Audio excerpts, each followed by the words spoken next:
Thank you so much for joining us today. It's really great pleasure to have you here. So, the book. Now, this was based on your dissertation research, yes? Yes. Oh, correct. Yes, I had a. I found myself at the end of my dissertation saying, "There needs to be a book about this.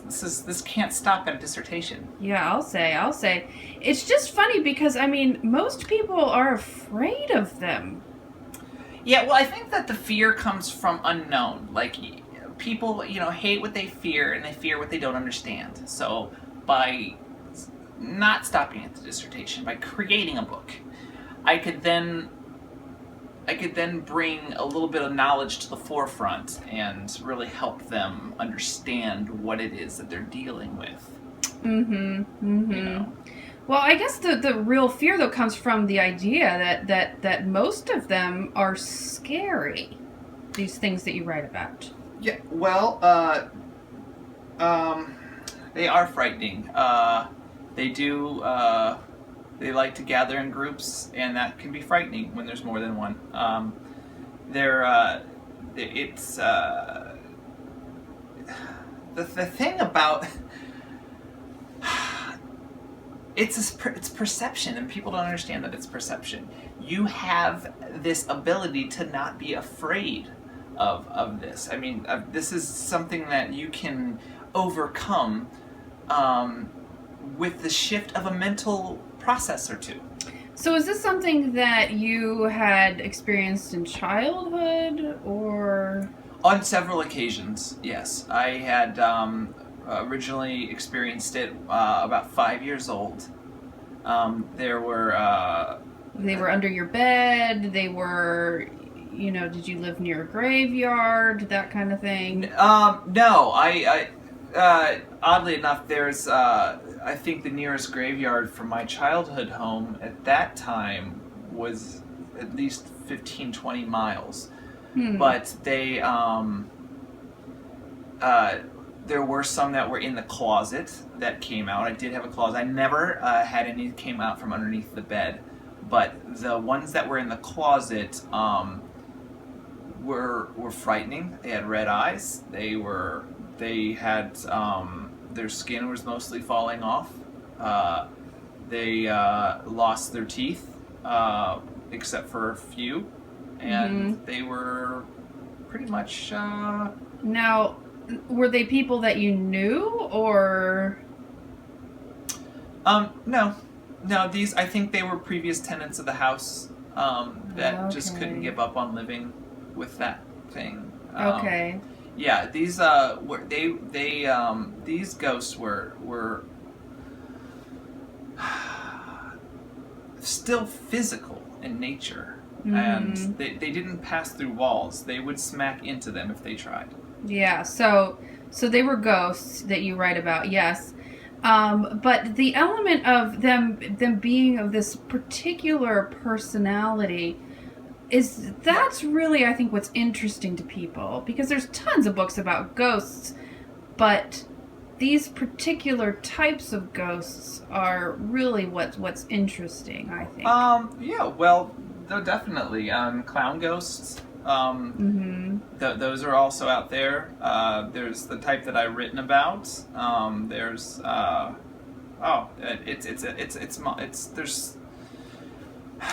But these particular ones that seem to have a concern for the welfare of others. That's really, because like I said, that most people think that ghosts are bad, that they're mean. Oh no, doctor ghosts. There's doctor ghosts. There's also Red Cross ghosts, as well as and that's the thing. And people get so frightened by them, and they don't understand that. There's dentist ghosts. There's there are Christian ghosts. Yeah. So they are all of this particular personality trait. This trait of caring for others. Yeah. Like caregiver ghosts and nurse ghosts and. Oh wow! There's I had some run-ins with some ghosts that had this. They were wearing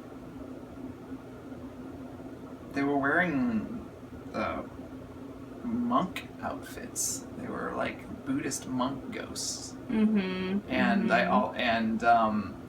they were able to pass through walls. Unfortunately, for me, because I couldn't keep them long enough to have a conversation with them. Right. Yeah, so they just have this this particular personality trait that allows them to care for other people. Yeah. Oh, like mom ghosts. There were mom ghosts and dad ghosts as well. Then they're see the thing about these ghosts, the ones that care the most, and they care for other people, and they're not the kind of ghosts that are your mom or your dad, and they're not the kind of ghosts that are your caregivers. These particular types of ghosts are not the doctor ghosts. They're not the surgeon ghosts. They're not the nurse's ghosts. These are not the ghost of a caregiver center that raises toddlers. These would be the kind of ghosts that, when they care about something, it shows. They're the humanitarian ghosts, you know. They're the ghosts that care the most. Okay, so beyond that, there are also a group of ghosts that are very interested in particular, in very particular avenues. They're very interested in art and, or maybe there's some that are really interested in the sciences. So somebody who's really interested in something very, very specific. You would say that they have what's the word? That they have a love for it, or like a passion for it. Yeah, a passion for it. So then going back to these ghosts that really care a lot about others and want to take care of people. Using that word, they would be very.